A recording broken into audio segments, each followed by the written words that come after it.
तो जल्दी जी 2 से 3 महीने के अंदर यहाँ दूरबीन से ऑपरेशन भी शुरू हो जाएगा। जी।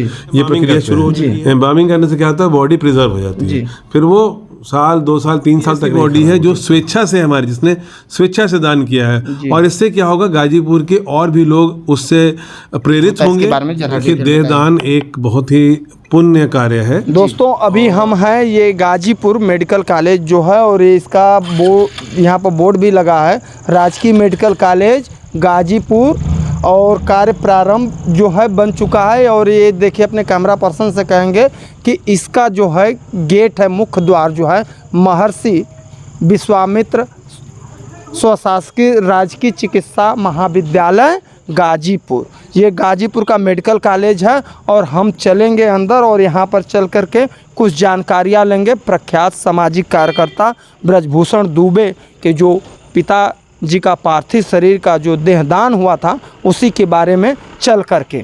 तो आइए चलते हैं। और ये मेडिकल कॉलेज का ये प्रशासनिक भवन है। और हम आपको बता दें कि पिछले दिनों प्रख्यात सामाजिक कार्यकर्ता ब्रजभूषण दुबे के पिताजी का इसी मेडिकल कॉलेज में पार्थिव शरीर देहदान किया गया था।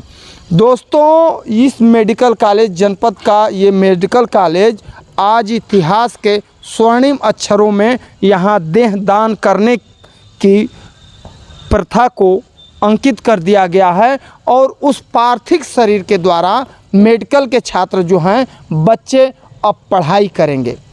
तमाम उस प्रकार की भ्रांतियां हैं, लोग तरह तरह की बातें कह रहे थे, लेकिन मैं आपको बता दूं कि शास्त्र और पुराणों में लिखा गया है कि असुर शक्तियां को नाश करने के लिए महर्षि दधीचि ने अपनी हड्डियों का दान कर दिया था। तो इसी प्रकार से तो चलिए आइए अपने कैमरा पर्सन से कहेंगे भैया ये प्रशासनिक भवन दिखा दो, और आ करके यहाँ के प्रिंसिपल डॉक्टर आनंद मिश्रा से हम लोग कुछ वार्तालाप करेंगे और जानकारी लेंगे कि अब तक जो वो पार्थिव शरीर है इस मेडिकल कॉलेज में दिया गया है, कब से क्या चीज़ वो बच्चे पढ़ेंगे, क्या करेंगे, इसके बारे में हम लोग तो आइए हम लोग चलते हैं इस मेडिकल कॉलेज के बारे में जानकारी लेंगे कि किस प्रकार से जो है पार्थिव शरीर जो है जो यहाँ पर दिया गया है प्रख्यात सामाजिक कार्यकर्ता का। तो इस प्रकार से हम लोग आ करके डॉक्टर आनंद मिश्रा से हम लोग जानकारी लेंगे। ऊपर कुछ है, सीढ़ियाँ चढ़नी पड़ेगी। तो दोस्तों ये है गाजीपुर का मेडिकल कॉलेज और हम लोग चल रहे हैं प्रिंसिपल साहब से बात करने के लिए। दोस्तों अभी हमारे साथ हैं गाजीपुर मेडिकल कॉलेज के प्रिंसिपल डॉक्टर आनंद मिश्रा जी, हम उनसे चर्चा करेंगे। अभी आपको हम बता दें कि पिछले दिनों प्रख्यात सामाजिक कार्यकर्ता ब्रजभूषण दुबे के पिताजी का इस मेडिकल कॉलेज में देहदान हुआ था, और ये जनपद का पहला ऐसा मामला होगा संभवतः हमारे जानकारी में कि इस मेडिकल कॉलेज में देहदान हुआ है। इससे पहले यहाँ पर क्या व्यवस्था थी और मेडिकल कॉलेज में देहदान करने के लिए क्या क्या चीज़ करना पड़ता है, और उस बॉडी के द्वारा हमारे मेडिकल के बच्चे किस प्रकार से क्या शिक्षा लेंगे, क्या होगा, और जो उनके पार्थिव शरीर को दिया गया है यहाँ पर अब तक, तो उसके बारे में हम कुछ चर्चा करेंगे। पहले तो सर आपका RA24 न्यूज़ में स्वागत है। धन्यवाद, बहुत बहुत धन्यवाद। डॉक्टर साहब ये बताइए कि पिछले दिनों जो ब्रजभूषण दुबे के पिताजी का पार्थिव शरीर यहाँ पर देहदान हुआ है, इसके बारे में बताइए कि क्या चीज़, कैसे क्या चीज़ होता है, इसके बारे में जरा। देखिए देहदान एक बहुत ही पुण्य कार्य है जी, और इससे क्या होता है, देहदान करने से जो हमारे स्टूडेंट्स जी डॉक्टर बन रहे हैं, जो पढ़ाई कर रहे हैं, जो नर्सेज भी हैं, नर्सिंग के स्टूडेंट्स भी होते हैं जी, वो सब इस पर बॉडी को, मृत शरीर पर उसका चीर फाड़ करके उसको देख सकते हैं, एक एक मसल पढ़ सकते हैं, एक एक ऑर्गन देख सकते हैं।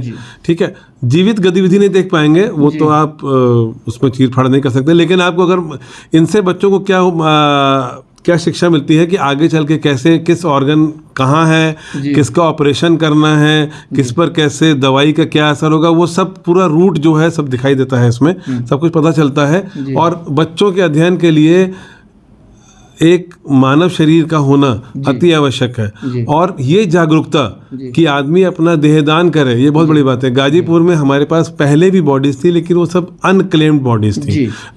ये पहली ऐसी बॉडी है जो स्वेच्छा से हमारी, जिसने स्वेच्छा से दान किया है। और इससे क्या होगा, गाजीपुर के और भी लोग उससे प्रेरित होंगे, जिससे कि हमें और बॉडीज मिल सके और बच्चों को पढ़ने में और आसानी हो। एक समय था जब हम लोग पढ़ते थे मेडिकल कॉलेज में, तो एक बॉडी पर 5 से 10 बच्चे होते थे। आज की ये स्थिति है कि बॉडी ना मिलने की वजह से एक बॉडी पर 40-50 बच्चे पढ़ते हैं, जिससे कि बच्चे पूरी तरह ज्ञान नहीं प्राप्त कर सकते हैं। अगर लोग स्वेच्छा से दान करेंगे तो बच्चों को पढ़ने में उतनी ही आसानी होगी।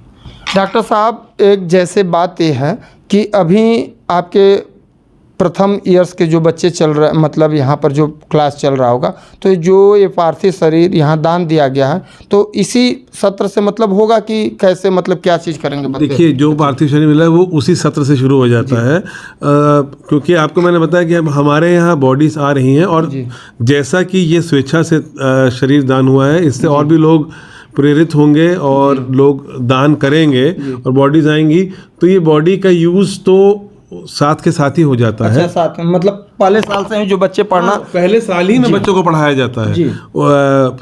बाद के बच्चे तो जीवित आदमी अध्ययन करते हैं, पहले साल से ही मृत शरीर को पढ़ाया जाता है। ये एनाटॉमी के अंडर आता है, तो उसमें पूरी चीर-फाड़ करके पूरा शरीर का अध्ययन किया जाता है, और उसी से बच्चों को ज्ञान पड़ता है कि हमारे शरीर में क्या ऑर्गन है, किसकी कहाँ बीमारी होती है और किस पे हमें कैसे शल्य क्रिया करनी है, कैसे सर्जरी करनी है। दोस्तों, एक चीज़ मैं पहले आपको बता दूं कि समाज में जिस प्रकार की वो तमाम भ्रांतियां जो हैं आज के डेट में, जिन्होंने इस प्रकार से किया है, तो ये पुराणों में भी मिलता है कि असुरी शक्तियों को सर्वनाश करने के लिए महर्षि दधीचि ने अपनी हड्डी का दान किया था। ऐसी कुछ बात जैसे मैं भी देख रहा था कि तरह तरह के लोग दुबे जी के बारे में बहुत सारी चीज़ें लोग कह रहे थे सर, कि मतलब इन्होंने अच्छा नहीं किया। तो असुरी शक्तियों को जिस प्रकार से दधीचि ने मतलब रक्षा करने के लिए अपनी हड्डी को दान कर दिया था, तो आज के डेट में हमारे मेडिकल के बच्चों को पढ़ने के लिए तो ये सब चीज़ें ऐसा तो देखिए, इसमें ये सब भ्रांतियां हैं जी, इसमें कोई नुकसान नहीं है जी। और देहदान जैसे रक्तदान महादान है, वैसे देहदान भी एक ज्ञान के लिए एक महादान जी, है जी। इससे आप जो भी आपके भविष्य में डॉक्टर बन रहे हैं, वो उनका ज्ञान अच्छा होगा और वो इलाज अच्छा कर पाएंगे बच्चों को, शरीर को कायदे से समझते हुए। अगर हमारे पास देह नहीं होगा, कई कॉलेजेस में जाइए जहाँ पर देह नहीं है, वहाँ पे आर्टिफिशियल बॉडीज बना के उस पर करते हैं, तो आर्टिफिशियल बॉडीज पे वो स्टडी नहीं हो पाती है जो आप एक नॉर्मल ओरिजिनल बॉडी पे स्टडी कर पाएंगे। जी। अच्छा डॉक्टर साहब, ये जो है पार्थिव शरीर जो है, आप लोग कितने समय तक, जैसे रखना अगर होता होगा तो कितने समय तक ये रह सकता होगा? पार्थिव शरीर तो इसके लिए देखिए, इसमें बहुत केमिकल लगता है। पहले इसके एम्बामिंग होती है, फिर जब इसके डिसेक्शन शुरू होता है तो हर रोज इसको फॉर्मेलिन में डाला जाता है, फॉर्मेलिन में निकाला जाता है। अगर आप वहाँ गए होंगे जब देहदान हुआ, तो वहाँ पे एक अजीब सी फॉर्मेलिन की स्मेल आ रही होगी।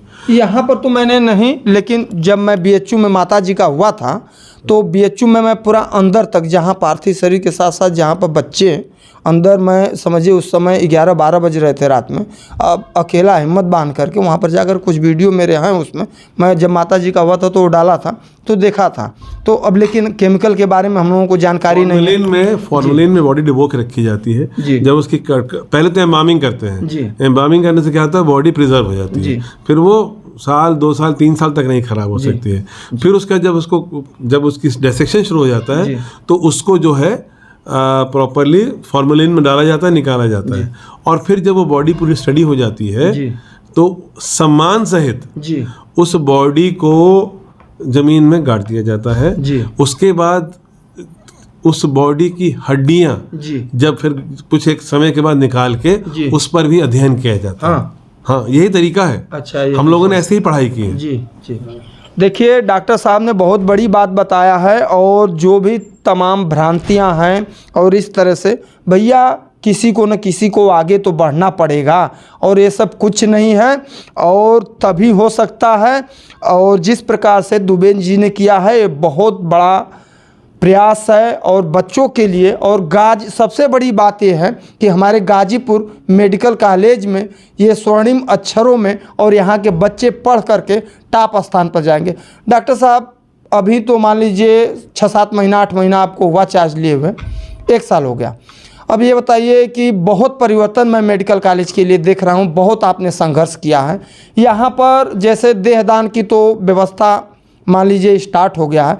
अगर एक चीज़ मुझे बताइए, और भी एक आध लोग मुझसे कॉल किए थे कि भैया मैं भी अपना देहदान करना चाहता हूँ, तो मैं बोला था कि आपके पास आ रहा हूँ, तो उन्होंने कहा कि मैंने कहा कि अभी प्रिंसिपल साहब से बातचीत हो जाएगा, क्या प्रोसेस है और किस तरह से होगा, तो उन लोगों को अगर करना चाहें तो क्या कहेंगे? देखिए, करने के लिए कुछ नहीं है, और रजिस्ट्रेशन कराना होता है। एनाटॉमी के विभागाध्यक्ष हैं और हमारे उप प्रधानाचार्य भी हैं, डॉक्टर नीरज पांडे। उनसे संपर्क करें, एक फॉर्म होगा वो भर के हो जाएगा, वो भर के सबमिट कर दीजिए, उसको जमा कर दीजिए, एक कॉपी उनके पास रहेगी। जब उस व्यक्ति की मृत्यु होती है तो उसके घर वालों को पता होना चाहिए कि इनका शरीरदान हुआ, वो अपने उनका शरीरदान यहाँ कर सकते हैं। ये प्रोसेस, बस यही प्रोसेस है और कुछ नहीं करना। अच्छा, डॉक्टर साहब, जैसे मेडिकल कॉलेज के लिए मैं तो बीच में बोल दिया था, लेकिन मेडिकल कॉलेज को और बेहतर बनाने के लिए तो देहदान वाली व्यवस्था हो गई है। अभी जैसे आई के लिए है यहाँ पर, तो क्या आपके द्वारा अभी आई डोनेट करने के लिए चाहे जो है इस तरह से क्या व्यवस्था कुछ? अभी तो कोई व्यवस्था नहीं है, लेकिन भविष्य में मेरा ये प्रयास रहेगा कि जैसे देहदान हो रहा है वैसे ही उसको कॉर्निया को डोनेट किया जाता है, कि कॉर्निया भी लोग अपनी नेत्र दान करें, ताकि जो व्यक्ति जीवित व्यक्ति है और वो उसमें उसको क्षमता है कि अगर उसको किसी और का कॉर्निया मिल जाए और वो देख सके, तो उसके लिए भी प्रयास करेंगे कि ताकि यहाँ कॉर्निया स्टोर हो सके और उसका ट्रांसप्लांट हो सके। प्रयास रहेगा, थोड़ा समय लगेगा, और मैं इस दिशा में भी अपना कदम बढ़ाऊंगा। लास्ट ये बात बताइए, गाजीपुर मेडिकल कॉलेज अभी तो आप जैसे बहुत कुछ कर रहे हैं, आप इसको बेहतर किस प्रकार से, कुछ भी ऐसी जो भी कमियां हो किस प्रकार से दूरी करने का प्रयास करेंगे? ये आपने एक बहुत ही मतलब क्योंकि यहाँ पर मैं देख रहा हूँ अभी भी जैसे कुछ लोग दलाल वलाल इस तरह से घूम रहे हैं, तो आपको काफ़ी संघर्ष करना पड़ रहा है। तो थोड़ा कठिन सवाल है, इसको किस तरह से? नहीं, कठिन सवाल के नहीं है मेरा। ये देखिए, सबसे बड़ी बात है कि मुझे जनता से बहुत सपोर्ट मिल रहा है, जनता का विश्वास। पहले सबसे बड़ी बात थी मुझे जनता का विश्वास बनाना है कि हमारे यहाँ इलाज होता है, जो कि मुझे लगता है कि 80 से 90% मैं विश्वास बना पाया हूँ लोगों का, क्योंकि इलाज हो रहा है, धीरे धीरे भीड़ बढ़ रही है। वो अगर आप कभी अस्पताल देखें तो आप जाते होंगे, पहले वही जो 500-600 मरीज एक दिन में आते थे, अब 2000 से 2500 मरीज की ओपीडी पर डे है। जो केवल 100 मरीज एडमिट होते थे पर डे में, महिला पुरुष अस्पताल मिला के, वो अब 210-220 मरीज पर डे अस्पताल में एडमिट रहते हैं। तो इसके अलावा सर्जरीज हो रही हैं, और सबसे बड़ी सर्जरी में मैं इम्प्रूवमेंट करने जा रहा हूँ बहुत जल्दी। 2 से 3 महीने के अंदर यहाँ दूरबीन से ऑपरेशन भी शुरू हो जाएगा। ये प्रक्रिया शुरू हो चुकी है और इसमें मेरा कदम बढ़ चुका है, शासन से हमको अप्रूवल भी आ चुका है, बस मशीन को खरीद के लगाना है, शासन ने उसका दे दिया। पहला ये। दूसरा, न्यूरो सर्जरी, मतलब दिमाग की सर्जरी और कार्डियोलॉजी, 2 डॉक्टरों से मेरी बात हुई है, उसका भी प्रपोजल मैं बना के सरकार को भेज रहा हूँ। और प्रपोजल बनने के बाद अगर होगा तो हो सकता है महीने 1.5 महीने के अंदर ही वो दोनों डॉक्टर की उपलब्धता भी यहाँ हो जाए। भले ही हफ्ते में 2 दिन बैठे, 3 दिन बैठे, लेकिन एक प्रपोजल बना के भेज रहा हूँ ताकि गाजीपुर के लोगों को बनारस, लखनऊ तक ना जाना पड़े। यहाँ एक प्रिलिमिनरी चेक हो जाए, और अगर छोटी बीमारी है यहीं ठीक हो सकती है तो उनको बाहर जाने की क्या ज़रूरत है। फिर उसी के साथ मेरा ये भी प्रयास रहेगा कि जो न्यूरो सर्जन मुझे अप्रोच कर रहा है वो यहीं बैठे और यहाँ सर्जरी भी शुरू करे। उसके लिए सामान की आवश्यकता जो होगी वो मैं मंगवाऊँगा। तो ये 3 चीज़ें अभी मेरे इमीडिएट टारगेट में। और एक इम्पॉर्टेंट चीज़ है कि किसी भी कॉलेज का बैकबोन होता है उसके post graduate student, MD MS करने वाले स्टूडेंट्स, और MD MS के साथ DNB। तो MD और MS तो हम 3 साल से पहले नहीं ले सकते हैं, लेकिन DNB हम इसी साल से ले सकते हैं। उसके लिए भी हमारा प्रयास है कि 3-4 सब्जेक्ट में DNB ले लें तो चिकित्सा सुविधा और सुदृढ़ और बढ़िया हो जाएगी। बहुत बहुत धन्यवाद। ये हमारे साथ थे डॉक्टर आनंद मिश्रा जी, गाजीपुर महर्षि विश्वामित्र स्वशासकीय मेडिकल कॉलेज के प्रिंसिपल साहब। इन्होंने गाजीपुर मेडिकल कॉलेज को बनाने के लिए और बेहतर बनाने के लिए बहुत कुछ ठाना हुआ है और बेबाकी के साथ इन्होंने बातचीत किया। कैमरा पर्सन राहुल पांडे के साथ गाजीपुर से राजन ओझा की रिपोर्ट। धन्यवाद।